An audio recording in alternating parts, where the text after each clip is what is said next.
డబ్బు, అనారోగ్యం, ఉద్యోగం, వ్యాపారం, అప్పులతో బాధపడుతున్నారా? మీకోసమే launch your future program. Rental agreement ఏం చెప్తుంది? ఒక టెనెంట్ గనక ఓనర్ ప్రాపర్టీలో 10 ఏళ్ళు గనక ఉంటే ఆ టెనెంట్ ఓనర్షిప్ని డిక్లేర్ చేసుకోవచ్చు అని చెప్పేసి రీసెంట్గా సుప్రీం కూడా ఒక జడ్జ్మెంట్ ఇవ్వడం జరిగింది. మరి దీనిపైన కొంత కన్ఫ్యూజన్ కూడా క్రియేట్ అయింది. అసలు రెంటల్ అగ్రిమెంట్ ఏం చెప్తుంది, మరి సుప్రీం కోర్టు ఇచ్చినటువంటి జడ్జ్మెంట్ ఏంటి, మరి దీనిపైన మరింత సమాచారం అందించడానికి మనకు అందుబాటులో ఉన్నారు అడ్వకేట్ డాక్టర్ సోలమన్ రాజ్ గారు. Over to sir. నమస్తే, నా పేరు advocate doctor Solomon Raj, supreme court of India. Welcome to Suman TV. ఈ మధ్య మనం చూసాము, 2 వారాల క్రితం సుప్రీం కోర్టు ఒక జడ్జ్మెంట్ ఇచ్చింది. ఏంటి అంటే, ఒక టెనెంట్ ఓనర్ ప్రాపర్టీలో కనుక 10 ఏళ్ళకి పైగా ఉంటే ఆ టెనెన్సీ కాకుండా ఓనర్షిప్ డిక్లేర్ చేసుకోవచ్చు అని చెప్పి సుప్రీంకోర్టు వారు ఒక జడ్జ్మెంట్ ఇవ్వడం జరిగిందండి. కానీ దీనిపైన మనం చూస్తే చాలా మీడియా కథనాల్లో అంటే ఒక రాంగ్ ఇంటర్ప్రిటేషన్ తీసుకున్నారు. ఒక టెనెన్సీ రైట్స్ పొందుకొని 10 ఏళ్లలో టెనెంట్గా ఉండి ఓనర్ అయిపోగలడా అన్నది ప్రశ్న. దాంట్లో ఎంతో అంబిగ్విటీ ఉంది. మనం చూద్దాం యాక్చువల్లీ సుప్రీంకోర్టు ఏమన్నది. ఒక పర్టికులర్ కేసు సుప్రీంకోర్టు ముందుకు వచ్చిన తర్వాత దీంట్లో సుప్రీంకోర్టు వారు ఎన్నో లీగాలిటీస్ని పరిశీలించారండి. ఏంటి అంటే, ఒక టెనెన్సీ అగ్రిమెంట్ చేసుకుని ఓనర్ ప్రాపర్టీలోకి ఎంటర్ అయిన తర్వాత 10 ఏళ్ళలో 11 ఏళ్ళలో టెనెంట్గా ఉన్న తర్వాత క్లెయిమ్ చేసుకోవచ్చా అంటే దానికి ఆన్సర్ నో అని చెప్పొచ్చండి. సుప్రీంకోర్టు ఇచ్చిన జడ్జ్మెంట్ ఏంటి అంటే, ఈ పర్టికులర్ ప్రాపర్టీ ఒక పర్టికులర్ ఓనర్కి చెందినప్పటికీ టెనెన్సీ రైట్స్ లేకుండా ఇల్లీగల్ పొజిషన్లోకి వచ్చి ఆ పర్టికులర్ ప్రాపర్టీని ఇల్లీగల్గా పొజెస్ చేసుకొని దాన్ని ఓపెన్గా డిక్లేర్ చేసుకున్న తర్వాత 10 ఏళ్ళ దాకా కూడా ఓనర్ పట్టించుకోలేదు. కాబట్టి వీటిలో ఎన్నో లీగాలిటీస్ యాక్చువల్లీ సుప్రీంకోర్టు వారు పరిశీలించి దీంట్లో జడ్జ్మెంట్ ఇవ్వడం జరిగింది. ఒక టెనెంట్ 10 ఏళ్ళు ఉంటే 10 ఏళ్ళ తర్వాత ఓనర్షిప్ అవ్వగలదా అంటే, as per the law of adverse possession కొన్ని రూల్స్ అండ్ రెగ్యులేషన్స్ ఉన్నాయండి వీటికి. అంటే it is subject to certain strict adherence and strict compliances. అదేంటి అంటే, ఒక టెనెంట్ 10 ఏళ్ళ తర్వాత వెళ్ళి ఓనర్ అండ్ రైట్ ఎట్లా క్లెయిమ్ చేసుకోగలడంటే, ఒకటి, ఆ పర్టికులర్ ప్రాపర్టీ ఏదైతే ఈ టెనెంట్ వెళ్ళి సపోజ్ ఒక వేరే ల్యాండ్ లార్డ్కి ఆ ప్రాపర్టీ బిలాంగ్ చేస్తే కనుక ఆ ప్రాపర్టీని వెళ్ళి టెనెంట్ వెళ్ళి ఆక్యుపై చేసుకుంటే అది open declaration should be given by the tenant, condition number 1.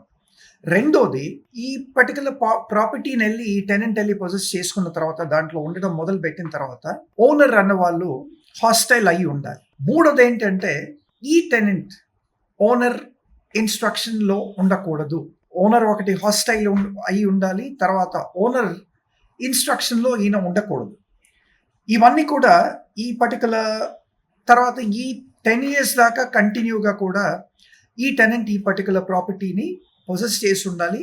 Physical position అన్నది కంటిన్యూస్గా without any break for 10 long years ఈయన పొజెస్ చేసి ఉండాలి. మధ్యలో కనుక 5 ఏళ్ళు ఉండి వెళ్ళిపోయి 2 ఏళ్ళ తర్వాత మళ్ళీ వచ్చి గత 10 ఏళ్ళుగా నేను ఉంటున్నానని చెప్తే మాత్రం చల్లదని చెప్పి సుప్రీంకోర్టు వారు చాలా స్పష్టంగా చెప్పారండి. సో ఇదేంటి అంటే, మీరు టెనెన్సీ రైట్స్ యాక్చువల్లీ ఎంటర్ అయిన తర్వాత ఆ పర్టికులర్ టెనెంట్ 10 ఏళ్ళ తర్వాత వెళ్ళి ఐఎమ్ ది ఓనర్ అని చెప్పి క్లెయిమ్ చేయటానికి లేదు. ఒకేలా లా ఆఫ్ అడ్వర్స్ పొజిషన్ కింద అట్లా జరుగుంటే కోర్టులు ఉండేవి కాదు, ప్రతి ఒక్కరు ఓనర్స్ ఉండేవాళ్ళు కాదు. ఎందుకంటే ప్రతి ఒక్కరు కూడా ఓనర్స్ అయిపోయేవాళ్ళు. ఇల్లు కొనాల్సిన అవసరం లేదు, కోర్టులు పెట్టి ఇల్లు కొనాల్సిన అవసరం ఉండేది కాదు. ఇందులో మనం చూస్తాం ఏంటంటే, ఈ సర్టన్ కండిషన్స్ ఉండాలండి. ఈ సర్టన్ కండిషన్స్ ఇందాక మనం డిస్కస్ చేసినట్టు ఈ 4 కండిషన్స్ వెరీ వెరీ ఇంపార్టెంట్. ఈ 4 కండిషన్స్ అడ్హియర్ అయి ఉంటే గనక టెనెంట్ వెళ్ళి క్లెయిమ్ చేసుకోగలడు. ఈ 4 కండిషన్స్కి అడ్హియరెన్స్ ఉండకపోతే మాత్రం టెనెంట్ ఈ ప్రాపర్టీని క్లెయిమ్ చేసుకోలేడండి. తర్వాత ట్రాన్స్ఫర్ ఆఫ్ ప్రాపర్టీ యాక్ట్ కూడా ఉంది. ఈ ట్రాన్స్ఫర్ ఆఫ్ ప్రాపర్టీ యాక్ట్లోనే ఈ ప్రిన్సిపల్ ఆఫ్ అడ్వర్స్ పొజిషన్ అని చెప్పి కూడా మనం చూస్తున్నాము. ఈ అడ్వర్స్ పొజిషన్ కింద హాస్టైల్ ఓనర్ టోటలీ హాస్టైల్ అయి ఉండాలి. టెనెంట్ ఓపెన్గా వెళ్ళి డిక్లేర్ చేసుకున్న ఆ పర్టికులర్ ప్రాపర్టీని ఆయన పొజెస్ చేసుకున్నాక కూడా ఓనర్ మాత్రం కంప్లీట్గా హాస్టైల్ అయి ఉండాలి. అందుకనే ఇప్పుడు ఇవన్నీ చల్లవండి.